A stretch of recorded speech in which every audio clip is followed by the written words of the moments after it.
So the reason I wrote this book, Survivor, is because I felt like a lot of the accounts of our fight in Afghanistan were written from a higher level, and I really wanted to give you that insider's look at what it's like to be out there on the ground, what the experience was like, the excitement of it, the horror of it, and trying to move on in a new life as a soldier. I think it's an important story, not just for me to tell, but for Australians to hear as well.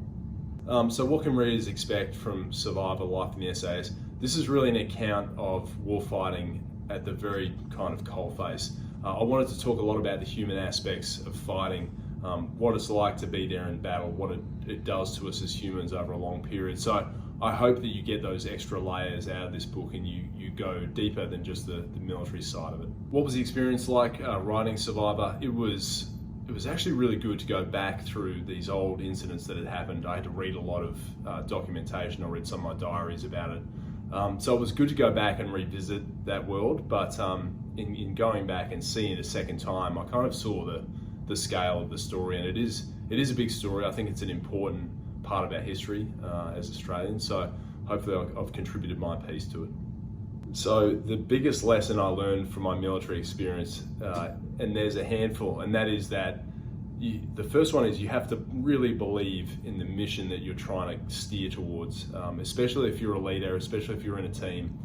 You really have to have a lot of belief in that mission that you're trying to prosecute, because if you don't believe in it, it's going to be very hard to take the hits that come along with achieving anything that's difficult. So choose a mission or a purpose that you really believe in life, and I think you'll always do well.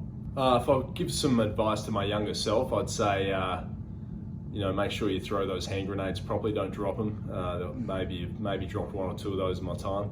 And the other thing I'd say is, this path is not going to be easy. It's going to be difficult, and it's going to be heartbreak and a lot of tough things that happen. Just stay in the fight, keep working hard, and you will get through and be a better version of a human at the end of it.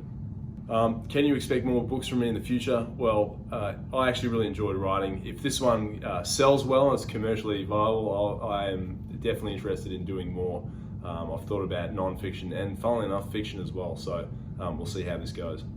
So the advice I'd give to someone who wants to transform their own lives is, if you are going to go into a new field, understand there's so many good opportunities there, but you need the humility, I guess, to start again and to learn the basics, and just be excited about all the opportunities that are out there. There's so many things you can do. Just have that growth mindset and be excited to go and learn new things.